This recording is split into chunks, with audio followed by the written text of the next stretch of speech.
Est-il possible d'être sauvé sans être baptisé? Qu'est-ce qui sauve vraiment, la foi ou le baptême?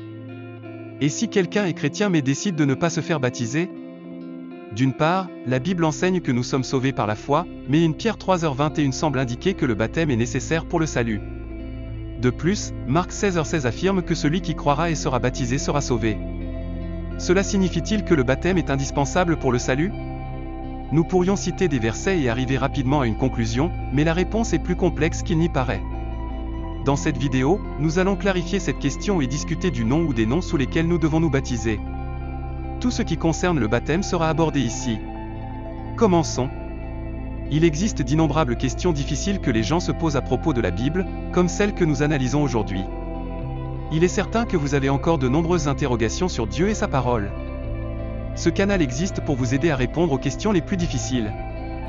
Maintenant, en abordant le thème du baptême, en plus de répondre à la question principale, je vais partager avec vous 5 informations essentielles que vous devez connaître pour décider si le baptême est nécessaire pour le salut.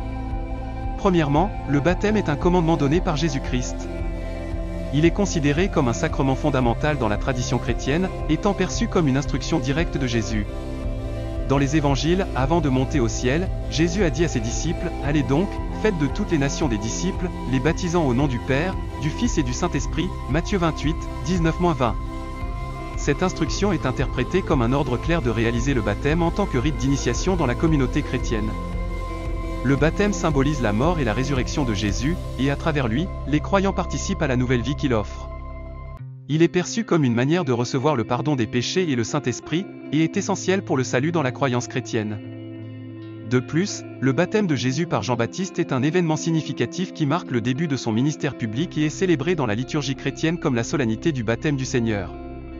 Pendant le baptême de Jésus, le ciel s'est ouvert, le Saint-Esprit est descendu sur lui sous forme de colombe, et une voix du ciel a dit, « Celui-ci est mon Fils bien-aimé, en qui j'ai mis toute mon affection. » Matthieu 3h17. Cet événement est considéré comme une manifestation de la Sainte Trinité et une théophanie, c'est-à-dire une révélation de Dieu. Ainsi, le baptême n'est pas seulement un rite de purification et de renouveau, mais aussi un acte d'obéissance à la volonté divine et une affirmation de la foi dans la doctrine trinitaire. Ne pas accomplir ce commandement est considéré comme une désobéissance à l'une des instructions les plus fondamentales données par le Christ. Deuxièmement, le baptême doit avoir lieu au début de la vie chrétienne. Il représente le commencement d'un nouveau chemin spirituel, marquant la fin d'une vie centrée sur soi-même et le début d'une vie dédiée à suivre la volonté de Dieu. Le baptême est un acte d'obéissance et d'engagement envers la foi, où la personne est immergée dans l'eau pour symboliser la purification et l'éloignement du péché. Contrairement aux rites d'initiation dans d'autres religions, qui peuvent inclure des cérémonies complexes ou secrètes, le baptême chrétien est un acte simple mais profond, marquant l'acceptation de Jésus comme sauveur et l'engagement de vivre selon ses enseignements. Ce n'est pas un rite de graduation, mais un pas essentiel et fondamental dans la vie de tout chrétien. Il est réalisé au début du parcours chrétien car il s'agit de la première déclaration publique de la foi en Jésus-Christ et du désir de vivre selon les principes chrétiens. Enfin, le baptême doit être effectué avec la formule correcte. La formule baptismale, connue sous le nom de Grande Commission, se trouve dans Matthieu 28, 19, où Jésus instruit ses disciples de baptiser au nom du Père, du Fils et du Saint-Esprit. La formule est largement acceptée dans la plupart des dénominations chrétiennes et est considérée comme un commandement direct de Jésus pour la réalisation du baptême. D'un autre côté, la doctrine connue sous le nom de « seulement Jésus » ou pentecôtisme unitaire soutient que le baptême doit être effectué exclusivement au nom de Jésus. Cette croyance se fonde sur plusieurs passages du livre des Actes, où il est décrit que les apôtres baptisaient au nom de Jésus-Christ. Les partisans de cette doctrine soutiennent que le nom de Jésus est le seul donné pour le salut et doit donc être invoqué lors du baptême. La controverse entre ces deux formules baptismales a été un sujet de débat théologique tout au long de l'histoire de l'Église. Alors que la formule trinitaire reflète la croyance en la Trinité, la formule « seulement Jésus » met l'accent sur l'unicité de Dieu et rejette la doctrine traditionnelle de la Trinité. Les deux interprétations cherchent à s'appuyer sur les Écritures et ont donné naissance à différentes pratiques baptismales au sein du christianisme. À mon avis, la formule baptismale qui encapsulait le mieux la plénitude de la foi chrétienne est celle qui invoque le nom du Père, du Fils et du Saint-Esprit. Cette formule, que l'on trouve dans l'évangile de Matthieu 28, 19, ne se contente pas de répondre au commandement explicite du Christ, elle reflète également la riche doctrine de la Trinité, qui est centrale dans la théologie chrétienne. La Trinité, qui décrit Dieu comme trois personnes distinctes mais unies en une seule essence divine, est un mystère qui fascine et défie les croyants. En baptisant au nom de la Trinité, nous affirmons notre croyance en ce mystère et nous nous unissons à une communauté de foi qui englobe à la fois la diversité et l'unité. De plus, la formule trinitaire est une réaffirmation de la présence et de l'action de chaque personne de la Trinité dans la vie du croyant. Le Père nous crée, le Fils nous rachète, et le Saint-Esprit nous sanctifie. En étant baptisés au nom de la Trinité, nous sommes marqués par l'œuvre complète de Dieu en nous. Pour ces raisons, je considère que le baptême selon la formule trinitaire est le plus approprié pour exprimer la foi chrétienne dans sa totalité. C'est une pratique qui honore la tradition de l'Église et fournit une base solide pour la vie spirituelle du croyant.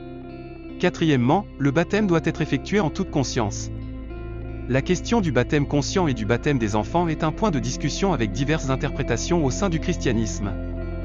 La pratique du baptême des enfants repose sur la tradition et sur des interprétations théologiques qui considèrent ce sacrement comme un signe de la grâce de Dieu et de l'inclusion dans la communauté chrétienne dès la naissance. D'un autre côté, la perspective selon laquelle le baptême doit être une décision consciente et personnelle est associée à la croyance que la personne doit avoir la capacité de comprendre et d'accepter la foi chrétienne par elle-même. Cette vision est soutenue par des dénominations qui pratiquent le baptême des croyants, où le baptême est administré uniquement à ceux qui ont fait une profession de foi consciente et volontaire. La question de savoir si le baptême reçu dans l'enfance, dans une église catholique, est valide ou non dépend de la doctrine de la dénomination à laquelle appartient l'individu. Certaines traditions chrétiennes reconnaissent la validité du baptême, indépendamment de l'âge ou de la dénomination dans laquelle il a été réalisé, tant qu'il a été fait au nom du Père, du Fils et du Saint-Esprit, comme le prescrit Matthieu 28, 19. À mon avis, le baptême conscient à l'âge adulte est recommandé car il permet aux individus de participer pleinement au rite avec une compréhension claire et une foi solide, ce qui peut conduire à une expérience plus significative et transformante. Le baptême conscient est effectué après que la personne a pris la décision de suivre le Christ et souhaite exprimer publiquement sa foi et son engagement envers lui. C'est un acte qui reflète un choix personnel et volontaire de consacrer sa vie à Dieu. En étant baptisé en toute conscience, l'individu comprend le symbolisme du baptême comme la mort au péché et la résurrection à une nouvelle vie en Christ. Cette compréhension profonde renforce la foi et le but du sacrement. Le baptême est une déclaration publique de foi en Jésus-Christ. En le faisant en toute conscience, le croyant témoigne de sa transformation et de son désir de vivre selon les principes chrétiens.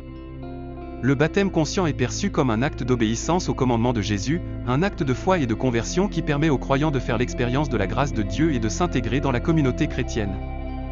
En recevant le baptême en toute conscience, les croyants plongent dans une expérience spirituelle profonde, recevant le pardon des péchés et commençant une nouvelle vie en Christ. Ils rejoignent également la communauté chrétienne et reçoivent la présence du Saint-Esprit dans leur vie.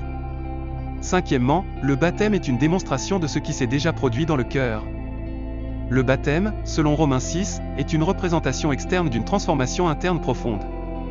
En croyant en Christ, une mort symbolique de l'ancien homme, qui est notre nature pécheresse, se produit, et une renaissance en tant qu'homme nouveau dans la justice et la pureté de Jésus s'ensuit.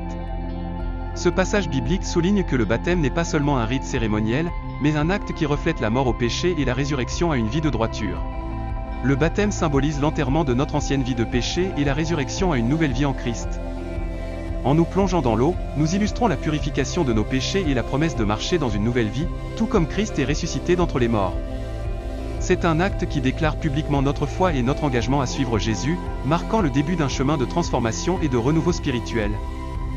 De plus, le baptême est un symbole puissant de la grâce de Dieu, qui nous purifie et nous donne une nouvelle identité en tant qu'enfants de Dieu, grâce à l'action du Saint-Esprit, qui nous unit au Christ et nous permet de vivre une vie reflétant son amour et sa vérité. Dans ce sens, le baptême est à la fois une confirmation de ce que Dieu a fait en nous et un engagement envers lui. El bautismo et mucho más que un simple rito, et una manifestation visible de una realidad espiritual que no se puede ver, un testimonio de la obra salvadora de Dios en el corazón del creyente y un paso de obediencia en el camino de la fe cristiana. Estimado hermano, si no había comprendido plenamente el significado del bautismo, aquí te lo explico, es simplement un testimonio público que refleja lo que ya ha ocurrido en el corazón. El viejo yo ha sido sepultado en la muerte y ahora ha resucitado como una nueva criatura en Cristo Jesús. Entonces, ¿es necesario el bautismo para ser salvo? ¿Qué es lo que realmente salva, la fe o el bautismo? Este es un tema profundo y controversial entre los teólogos. La Biblia presenta el bautismo como un mandato para aquellos que han aceptado a Cristo. Sin embargo, si afirmamos que la salvación ocurre en el momento del bautismo, estaríamos atribuyendo poder salvador a las aguas. ¿Qué sucede, por ejemplo, con aquellos que se convierten en su lecho de muerte y no tienen la oportunidad de bautizarse? Jesús, en la cruz, garantizó la salvación al ladrón arrepentido, aunque no fue bautizado. Otro caso ed el de Cornelio, quien, junto con su familia, fu salvo mientras Pedro predicaba, antes de ser bautizado. Un Pedro 3h21 dice que el bautismo no salva, pero Pedro se enfoca en la fe del individuo, no en el poder salvador del haga. La salvación se da a través de la fe, y el bautismo es un acto de obediencia.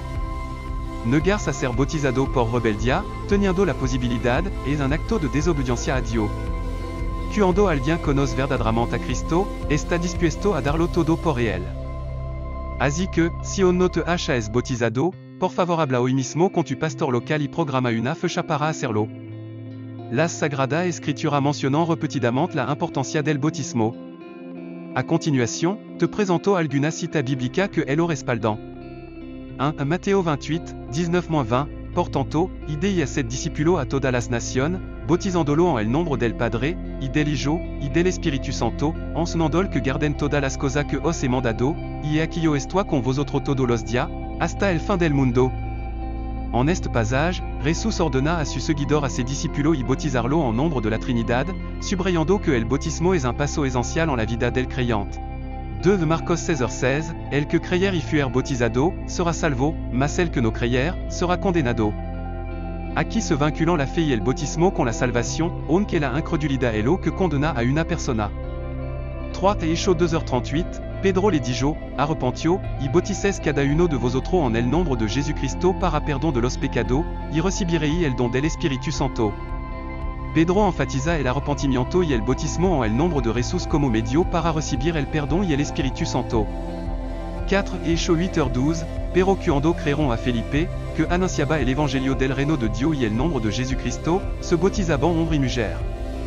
Esto muestra que la predicación del Evangelio le va a la fe, como resultado, al bautismo de los nuevos creyentes.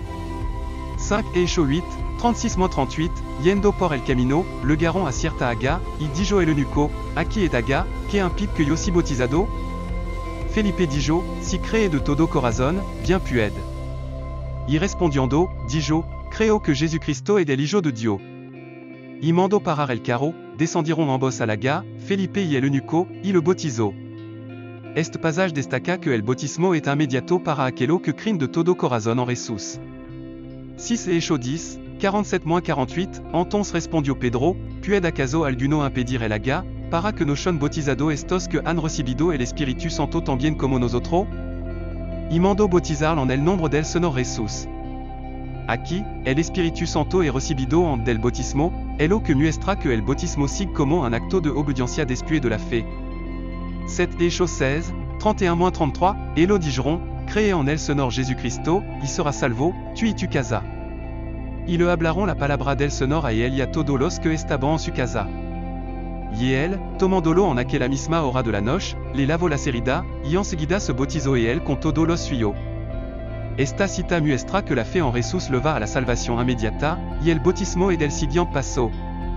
8 Hechos 19, 4-5, dijo Pablo, Juan bautizó con bautismo de arrepentimiento, diciendo al pueblo que creyesen en aquel que vendría después de él, esto es, en Jesús el Cristo. Cuando oyeron esto, fueron bautizados en el nombre del Señor Jesús. Esto indica que el bautismo de Juan preparaba la llegada de Jesús, pero el bautismo cristiano se realiza en el nombre de Jesús. 9 Romanos 6, 3-4, ¿O no sabéis que todos los que hemos sido bautizados en Cristo Jesús, hemos sido bautizados en su muerte? Porque somos sepultados juntamente con él para muerte por el bautismo, afin de que como Cristo resucitó de los muertos por la gloria del Padre, así también nosotros andemos en vida nueva. Este passage explica que el bautismo symboliza la unión del creyente con la muerte y resurrección de Cristo. 10 1 Corintios 12h13, porque por un solo espíritu fuimos todos bautizados en un cuerpo, son judío o griego, son esclavo o libre, y a todos nos dio a beber de un mismo espíritu. Este passage destaca que el bautismo en el Espíritu Santo une a todos los creyentes en un solo cuerpo.